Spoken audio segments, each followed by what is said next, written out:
Hey guys, this is Johnny FD and happy September. This is my travel and income report for the last 31 days for August 1st through the 31st. And most of it I was in Los Angeles, Orange County, California, and Odessa. So this one is probably going to be more of a travel report of how life is so different in LA or Southern California, where I went to school, I kind of grew up there, versus where I've been traveling now, and the cost of living differences. So if you've read this blog post, I actually almost didn't write it because I was so busy planning the Nomad Summit in Las Vegas. And then normally I write the income report on the first of the month. I always have it out. I haven't missed the first of the month deadline in 2 or 3 years, but it was literally in the middle of the conference and I just couldn't get away. I was so busy. And honestly, I was like, you know what? I probably didn't even make that much money this month anyways. I haven't been focusing on building the business. The Nomad Summit itself was barely breaking even at the time, and I thought we were going to lose money on it up until like the night before when there's some last minute tickets that were sold. And I was like, you know what? Nobody cares. I'm just not going to write one this month. But actually at the conference, a bunch of people came up to me and said, hey, thank you so much for sharing your journey so transparently, because it's allowed me to stay inspired, see what really works, and it let me go through the archives and kind of see your journey of how you went from making a couple $100 a month to a couple $1,000 a month to at a point when you were really working to making $10 or even $20,000 a month. So I decided to write this report. I spent literally an entire day in San Francisco. I was at one of these paper hour co-working spaces, and I was like, I'm just going to write a quick one, 3 hours, bang it out. I ended up staying there for 8 hours. And here's kind of what happened. So if you guys have been following the blog, I was in Ukraine for the last 2 months. It is a great place for a great Western lifestyle on a super budget or on a super value. I actually don't think of it as a good place on a budget because it's not that cheap per se.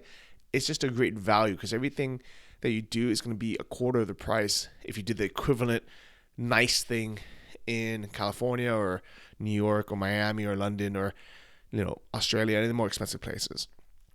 So if you just want to live as cheap as possible, go to Thailand or go to somewhere like Chiang Mai, or there's a lot of places in the world where you can just live cheaper, live in a small kind of studio apartment kind of outside of the city, eat kind of the cheapest food you can find, just do everything as cheap as possible. Odessa isn't like that. Odessa is kind of a mid to a big city with a lot of cool stuff. So if you enjoy taking Ubers, if you enjoy eating at nice restaurants, going out for steak, going out for a bottle of wine, having a bottle of champagne at the beach club or at a pool party, you want to dress up and go somewhere really nice, go, for fancy cocktails that would normally cost $18 here in California.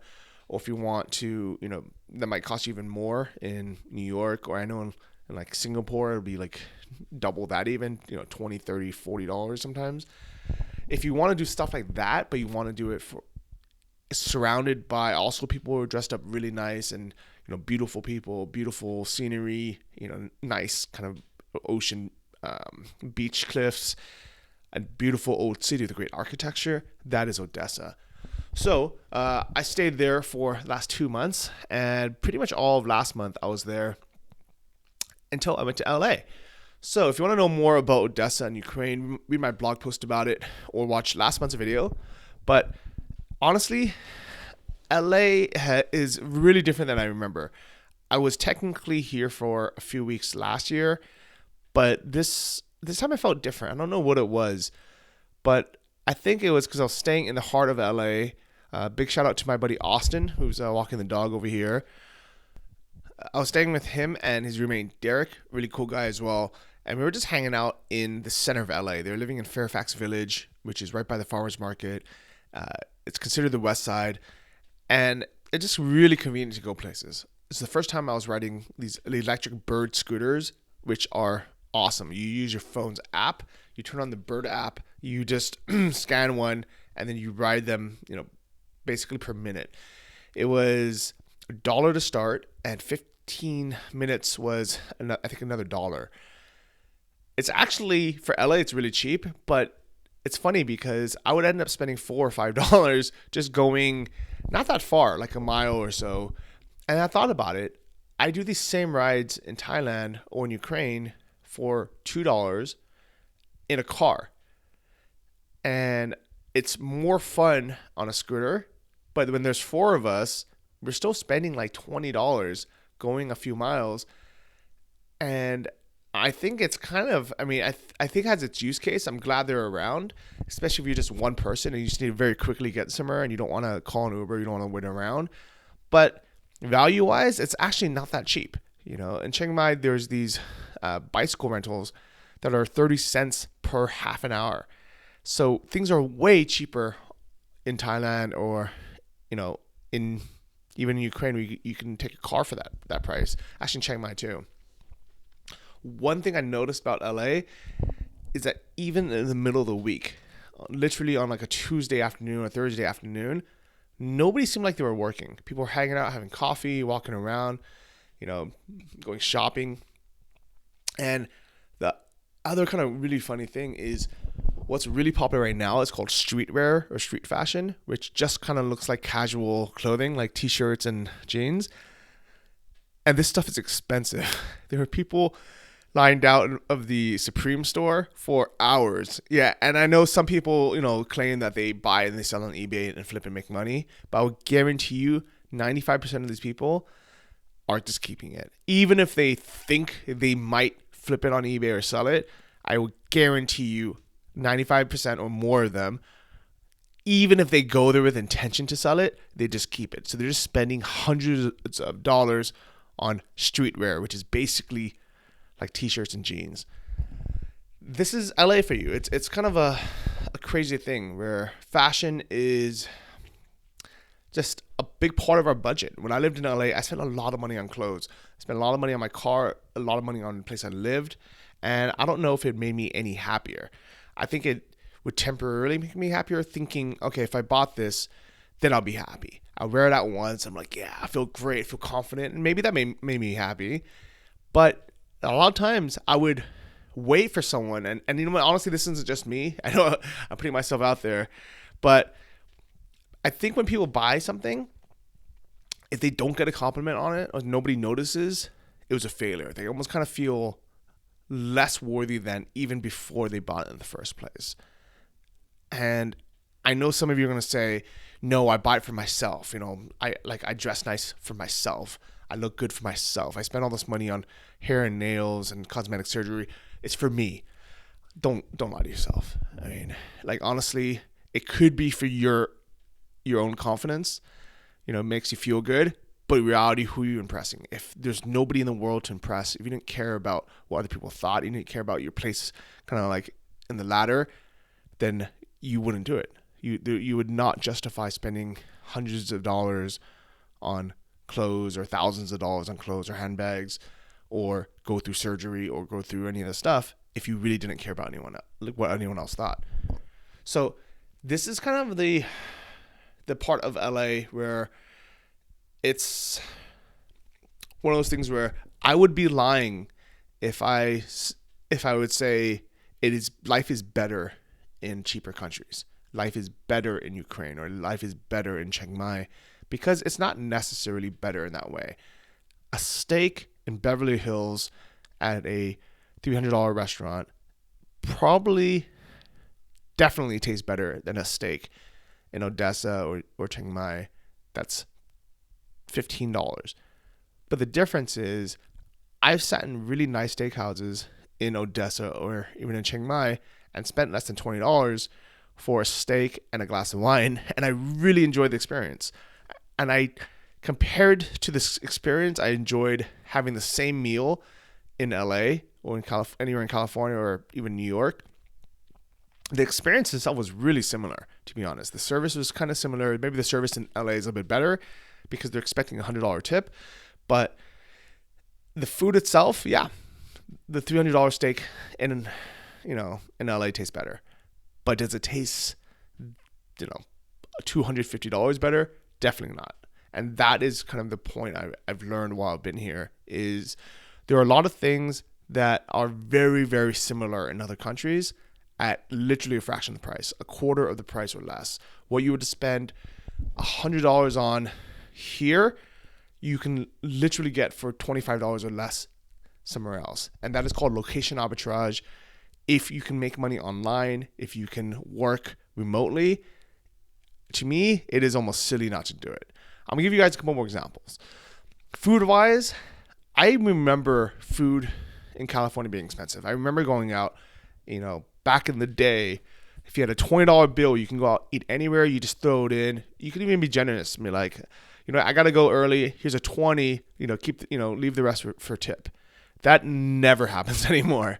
Now, the average meal from going out with friends, regardless if it was like dinner or sometimes even lunch, was $50 each. And the reason why I know that is I looked at my credit card statements and I realized, wow, after tax and tip, almost everything was $48 to $56. And these weren't fancy restaurants. Some of these are, kind of trendy, cool places. Like we went to a Mexican restaurant called Mikado. Really cool place, decent food, great chips and guacamole. We had one drink each.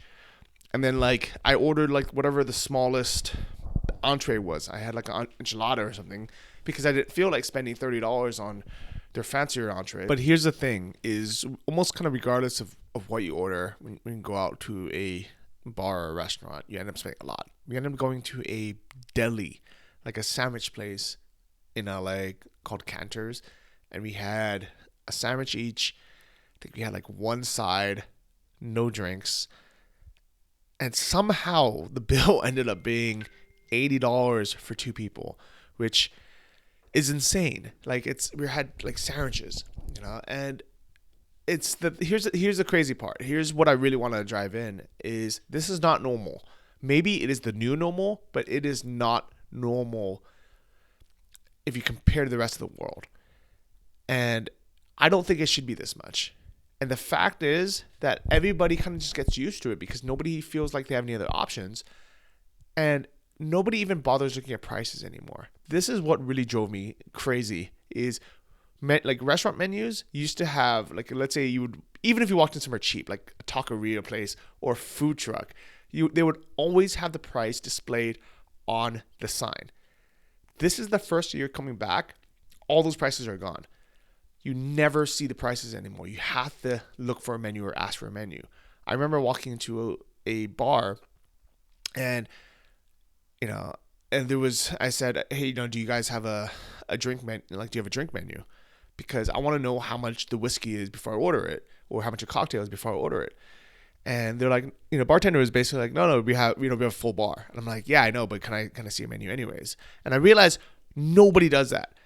Nobody even bothers looking at prices before they order anything. They just get the bill. And here's the second crazy part is nobody even looks at the bill when they get it. They just give them the credit card or they just Apple Pay it. And they literally don't look at the bill at all. This cannot be normal. This cannot be something that is sustainable in the long term. And I know some of you, especially if you're new to this channel, you might be like, Johnny, you're just being cheap. I'm not. I promise you this is how people get in trouble. This is how people get in debt. This is how people don't have savings. This is how people live paycheck to paycheck, and next time there's a recession, they're screwed, and they come back to me and they're like, Johnny, I'm broke. My life is so tough. What should I do? And I'm like, you know what? You should have listened to me when I first told you this isn't normal. And I actually remember posting a photo on my Facebook page and kind of saying something about this is how the next recession happens.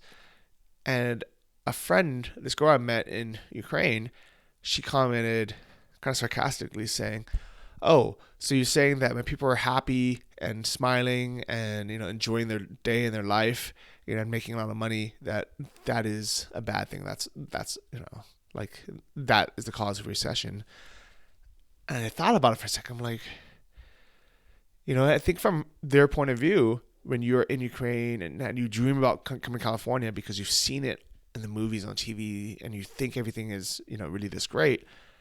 And it really looks like it, especially if you just come, and you see the outside layer of it. Yeah, it is great. I mean, really, if I had unlimited money, I would love to just continue living here. I would take Ubers everywhere, regardless if it was $75 or sometimes even over 100. I would go to every fancy restaurant, and just spend $50 every meal and not think about it. I would go get massages for $120 an hour.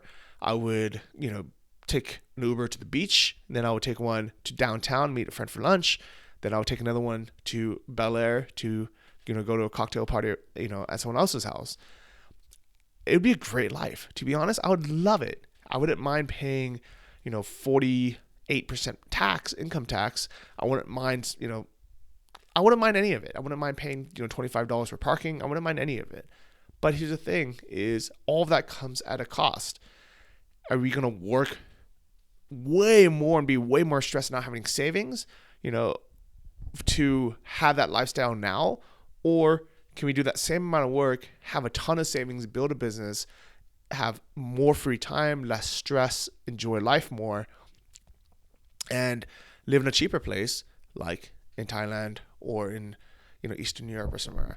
So that is kind of what I want to leave everyone with. This price breakdown honestly isn't the best because I just kind of like averaged out some food costs and what I spent in Odessa. And honestly, I didn't really do that good of a job breaking down where is rare, but you can kind of tell the things that are really expensive were going to be in LA. The things that are cheap were going to be in Odessa. Here is a photo that really highlights it all. This flight of beers, I showed this photo to friends and said, how much of this is in LA? And they said $18, $22, and they would be much smaller. They would literally be like shot glasses of beer. And I said, these 5 beers, which to an American is almost a full beer, was $2.88 in Ukraine. And they were really good craft beers. This beach club I went to in Odessa, not like this exact same beach club in Las Vegas or in LA would probably be hard to get into, number one. You have to wait in line. You have to, comp someone. You have to do something. You have to go out of your way to go. And then if you wanted to buy a cabana or a bottle of something, like a bottle of champagne, you're easily spending between $400 to $1,000. Here, we got in, we're like, oh, we just want a seat. They're like, okay, do you want a cabana for $40? And we're like, no, we just take a chair for $10. And then they said, okay, do you want some champagne? I'm like, okay, it's $10 and let me get a glass. And they said, no, sir, that is for the bottle. This is the difference between life in cheaper places where you can practice location arbitrage, work remotely online, live a cheaper life, versus being here in California or Vegas, Miami. And trust me, I've spent way more in places like Miami doing the exact same thing. So even though this month wasn't a killer month, actually it was the worst month I've had in years. I made a total income of $3,654 in profit, but I also haven't really been working that much on my actual personal businesses. I've been focused on running and creating the Nomad Summit in Vegas. So my income has dropped a ton. Luckily, last month I sold my last dropshipping store. So my entire profit for that month, even after all fees and my split of it, I still made $13,800. So that's kind of floating me through. And luckily, all the stores and everything I sold the last couple of years, everything I built, I saved 75% of that income. So now I have a bunch of investments. I still have some passive income coming in, a little bit from Amazon, not that much. I have a little bit from some other affiliate sources, and I have a bunch of investments. So what I love about what I teach in Income Boss, which is my course about creating affiliate marketing passive income, is I haven't touched any of this stuff in months, if not years, and it still brings in money, which is nice. Most of that $3,000 is from completely passive income. And then I have my investment income, Pure Street, peer-to-peer rentals, or interest, peer-to-peer lending that gives you interest. And then I have my index funds and Vanguard, which is paying an average of 11.1%. And here's the thing, I actually don't include the gains. All the green are the gains, and then all the red are the downs. The reason why I never include those in my actual number is because that goes up and down every month, and I don't count it until I actually sell the stock. And because this is a long-term play, I don't actually plan on selling anytime soon. So maybe 1 month you're gonna see some crazy number on one of my income reports. I don't even know how I would write that yet. I would guess I would have to write like, this month I made $168,000 if I sold all of it today for whatever reason. But basically, on paper, I made $4,800 plus the $3,000. So I guess technically the reason why I don't stress as much is I know I made $7,000 or $8,000 this month, in investment returns. And a lot of things like Yield Street, I think this one might pay monthly, but some of these pay quarterly. So I know that from the work I've done before, from the dropshipping stores I've sold in the past, I don't have to worry about having a bad month, not having a lot of passive income right now. And that's what I would really like everyone to get to. That's why I have the new podcast, Invest Like a Boss, because I really think this is what makes your life just so much easier. It makes your life kind of just less stressed overall. So I hope you got a lot from this video. I know it's 10 days late, but I've been busy with the Nomad Summit, and I wanted just to create this because I think it's important to kind of leave some of these thoughts out there. Let me know what your thoughts are. Leave a comment below. If you haven't yet, subscribe, hit the notification bell, and that way you can get the updates whenever I do get around to updating. And I'll see you in the next travel and income report. See you guys.